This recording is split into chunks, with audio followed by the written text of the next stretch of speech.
बिस्मिल्लाहिर्रहमानिर्रहीम, अस्सलाम वालेकुम। मैं हूं नासिर जमाल, आपकी खिदमत में इंशाल्लाह तिब के मुताबिक जो है हम कंप्लीट एक सीरीज़ शुरू कर रहे हैं जिसमें आपके हर किस्म की बीमारियों का इलाज और उसके तदारक, उसके एहतियाती तदाबीर, तमाम चीज़ें जो है आपके शऊर में इंशाल्लाह वो इजाफ़ा करेगा और आपको एहतियाती तदाबीर में आपकी सेहत के कामिल सेहत के लिए वो काफ़ी मुफीद साबित होगा। इस सीरीज़ में हम अगर बात करते हैं तो पहले जो हम ये पहली जो हमारी वीडियो है वो एज़ोस्पर्मिया के नाम से एक मसला होता है। जिनके बच्चे नहीं होते, जिनके औलाद नहीं होती, उनके लिए एक मसला है जिसके लिए वो काफ़ी डॉक्टर्स के पास जाते हैं लेकिन उस इलाज का हल नहीं मिलता। ज़्यादातर लोग जो हैं वो मायूस हो चुके होते हैं। उनकी मायूसी को ख़त्म करने के लिए मैं आपको मिलाने जा रहा हूँ हमारे बहुत ही मोतबर और 2 बार गोल्ड मेडल ले चुके हैं KPK में, काफ़ी हिकमत से ताल्लुक़ रखने वाले एक नामी गिरामी शख्सियत सैयद फ़हीमुल्लाह शाह साहब। उनसे मुलाकात करते हैं, उनसे मुकम्मल मालूमात लेते हैं। उनके पास मुकम्मल इसके इलाज का एक इन्होंने दवाई तैयार की है जिससे मुकम्मल इलाज भी हो जाता है। अस्सलाम वालेकुम जी। वालेकुम सलाम जमाल साहब।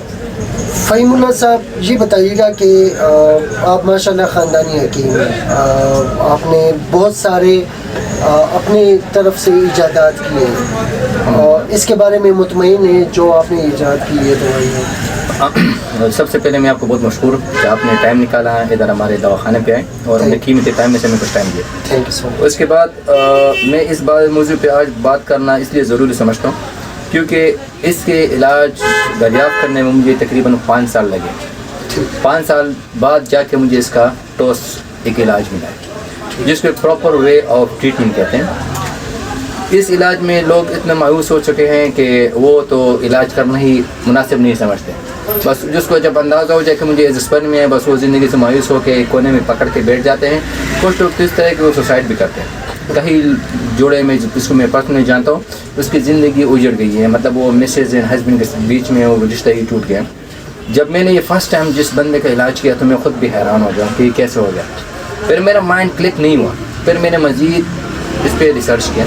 मैंने 7 मरीज़ों को दवाई दी फ्री ऑफ कॉस्ट, 1 रुपये एक मरीज़ से नहीं दी, अपनी रिसर्च के लिए। 7 के 7 क्लिक हो गए जिसमें से 2 को आप भी जानते हो, आपके पर्सनल रिसर्च में भी, आपके ऑब्जर्वेशन में भी है।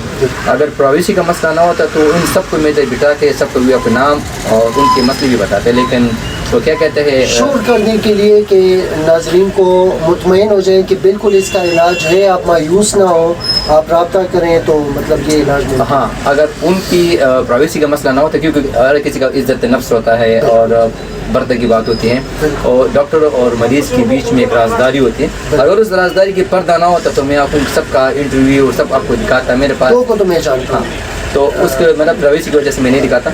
इसका जो इलाज है, इसके जो असबाब है, इसके जो अलामात है, इसमें जो असबाब और अलामात में आते हैं, वजूहात में आते हैं, कुछ तो पैदाइशी होती है जिसके जो स्पर्म बनाने की जगह है वो छोटी होती हैं, टेस्टिस, और जिसकी वजह से स्पर्म नहीं बनता। कुछ हमारे जो माएँ हैं वो उसकी मतलब थोड़ी बेहतियाती की वजह से बच्चे को बहुत टाइट अंडरवेयर पहनाते हैं या पेम्पर पहनाते हैं, जिसकी वजह से टेस्टिस बहुत प्रेशर हो जाते हैं। या कुछ लोग जो हार्ट साइकिलिंग करते हैं, टेस्टिस में मसला आ जाता है, फिर स्पर्म बनना, खमीरा जो है वो नहीं बनता, जिसको मतलब शादी के बाद अंदाज़ा होता है। हालांकि उस बंदे को अंदाज़ा नहीं होता कि मुझे कोई कमज़ोरी है, वो हर लिहाज से परफेक्ट होता है। जब वो शादी करता है, शादी करने के बाद जब वो टेस्ट करता है उसको पता लगे कि जो स्पर्म जरासीम है नहीं बच्चे का, तो ये शौक उसको तबाह कर देता है। तो इस शौक को नज़र रखते हुए मैंने यहाँ पे रिसर्च किए हैं। मेरे उस्ताद करामत की रोशनी में उनकी मदद से मैं एक मकाम पर पहुँचा हूँ कि इसका इलाज मैं गारंटी के साथ अल्लाह के ऊपर से करता हूँ। ठीक जी, ये बताइएगा कि कौन से लोग आपके साथ किस हद तक इसका इलाज मुमकिन है। मिसाल के तौर पे अगर किसी को ऑपरेशन हो चुका हो और उनके बॉल्स जो हैं वो ज़ाया हो चुके हों, या कोई ऐसी बात हो जो कि इसमें 3 कंडीशन होते हैं। अगर एक बंदे ने एक्सीडेंट किया, उसके टेस्टिस रिमूवल, उसका तो इलाज कुदरती नहीं है, मतलब ये चीज़ है नहीं, उसका इलाज क्या करेंगे?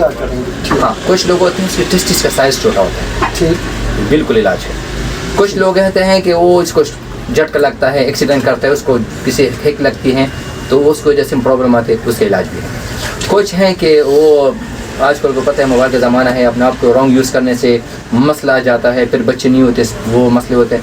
ان تینوں کا علاج ہے. چوتھا جس کا علاج نہیں ہے، مطلب ایک بندے نے آپریشن کیا، چیزیں ہٹا دیا ہے، اس کا علاج تو نہیں ہے. ادروائز ہاں میں یہ دعوے کے ساتھ کہہ سکتا ہوں کہ ہاں ایک مریض آتا ہے مجھے، اگر یہ کہتا ہے کہ پہلے آپ علاج کرو، اس کے بعد ہم مانیں گے، اس کو بھی ماننے کو میں تیار ہوں. ٹھیک جی، بالکل بالکل صحیح. منی بیک کی گارنٹی آپ دے سکتے میں اس سے منی لوں گا ہی نہیں، پہلے علاج کروں گا، علاج کے بعد منی لوں گا. ہیں. ٹھیک جی، ٹھیک ٹھیک. یہ زبردست بات کی آپ نے.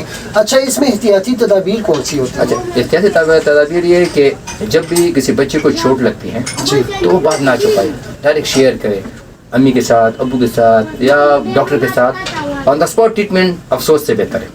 سیکنڈ ون ساری زندگی کے افسوس پر وہ پچھتاتے ہیں، کچھ رانگ بندوں کے ہاتھ میں چڑھ جاتے ہیں، اس کا وہ بیڑا غرق کر دیتے ہیں. دوسری جو احتیاطی تدابیر میں ہے، ہمارے ماؤں بہنوں کو چاہیے بچے کو انڈر ویئر یا جو بھی پہناتے ہیں بہت ٹائٹ نہ ہو، نارمل لوز ہو اس کے مطابق. کچھ لوگ اس سے ہوتے ہیں کہ وہ بڑے بھائی کا لے کے اس کے بڑے بھائی کو پہناتے ہیں، مطلب وہ چھوٹے بھائی کا لے کے بڑے بھائی کو پہناتے ہیں، پھر وہ تو اس کا لیول نہیں ہوتا، اس کو پریشر آنے کی وجہ سے وہ بالکل کام نہیں کرے. بندے کو آپ گلے سے پکڑو تو کیا کام کرے گا. تیسری جو سائیکلنگ کرتے ہیں، جو سائیکلنگ کی جو گدی ہوتی ہے اس کو آپ ہارڈ نہ رکھیں. ہارڈ رکھنے سے ہاں کیونکہ وہاں پہ وینز ہوتے ہیں، یوراسکس وینز ہوتے ہیں، اگر وہ پھر ڈاکٹر کے پاس جائے تو کہتے ہیں اس کو ریکوز وین ہو گیا، اس کو رگیں بند ہو گئی، اس کا ہم آپریشن کریں گے، تو لمبا چوڑا سین ہے. اور کچھ تو ڈاکٹر کہتے ہیں کو ہمارے ایلوپیتھک جتنے ڈاکٹروں کو تو میں جانتا ہوں کہتے ہیں ایزوسپرمیا کا علاج ہے نہیں آپریشن کے بغیر. میں دعوے کے ساتھ کہہ سکتا ہوں کہ ایزوسپرمیا کا علاج میں کرتا ہوں دوائی سے، آپریشن کے بغیر. ٹھیک جی. علاج میں کتنے پرسنٹیج آپ دے سکتے ہیں کہ کتنے پرسنٹ ممکن ہے اس کا علاج؟ 80%. اچھا 20% اللہ کی طرف سے. اللہ تعالیٰ قرآن شریف میں فرماتے ہیں میری مرضی جس کو میں بیٹا دیتا ہوں، میری مرضی جس کو میں بیٹی دیتا ہوں، میری مرضی جس کو دونوں دیتا ہوں، میری مرضی کسی کو نہیں دیتا. بالکل لک الگ چیز ہے. کچھ کیسز میرے پاس اس طرح ہیں کہ جس میں میل بھی ٹھیک ہے، فیمیل بھی ٹھیک ہے، پھر بھی بچے نہیں ہوتے. ٹھیک ہے، اس کے کچھ ریزن ہوتے ہیں. بالکل 80% کی میں بات کیوں کہہ رہا ہوں؟ کیونکہ ابھی تک میں نے راؤنڈ آف 7 پیشنٹ چیک کیے ہیں، 7 کے 7 کلک ہو گئے. ٹھیک ہے. ابھی 8واں جو مریض ہے آج صبح جو آئے اس کو میں دیکھ کے تو میں 100% کیوں نہیں کہہ سکتا، کیونکہ ابھی اس میں میں نے صرف 7 مریض چیک کیے ہیں. 80% شیورلی میں کہہ سکتا ہوں، اور یہ بھی کہہ سکتا ہوں کہ پہلے علاج اس کے بعد پیمنٹ. ٹھیک ہے. علاج تو کئی جگہوں پہ لوگ کر رہے ہیں. حکیم فہیم اللہ صاحب کیا سمجھتے ہیں کہ آپ کے پاس لوگ کیوں آئے، کیا ایسے کوئی؟ اچھا میرے پاس آنے کا جو مین وجہ ہے، میں پہلے پیسے نہیں لوں گا. ٹھیک ہے. لوگ کے پاس جائیں گے، وہ ٹیسٹ کرائیں گے لاکھوں روپے کا، پہلے فیس دیں گے، اس کے بعد فیس، پھر blood C P, urine R, urine culture اور بلا بلا بلا، اس کے بعد پھر وہ ہزاروں کی میڈیسن. میرا کوئی ٹیسٹ نہیں ہے، کوئی فیس نہیں ہے، کوئی میڈیسن کی چارجز نہیں ہے. 15 ڈیز کی میڈیسن دوں گا، 15 میڈیسن کھانے کے بعد وہ ٹیسٹ کریں گے، وہ کہیں گے ہاں ذرا سی مرنا اسٹارٹ ہوا ہے تب پیسے لوں. ٹھیک ہے. بہت بہت شکریہ آپ کا حکیم فہیم اللہ صاحب کہ آپ نے. ناظرین بہت ہی آپ ان کو کہہ سکتے ہیں کہ ریسرچ سے بھرپور زندگی یہ گزار رہے ہیں.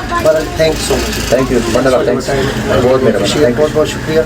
انشاءاللہ مزید معلومات جو ہے اگر آپ چاہتے ہیں تو یہ ایڈریس جو ہے یہ اسکرین پہ بھی آپ کو نظر آ رہا ہے، اور موبائل نمبر بھی نظر آ رہا ہے، اور ڈسکرپشن میں بھی ہم نے انشاءاللہ complete address with phone number with complete detail آپ کے پاس انشاءاللہ مکمل معلومات جو ہے آپ کو فیسیلیٹیٹ کر رہے ہیں اس میں.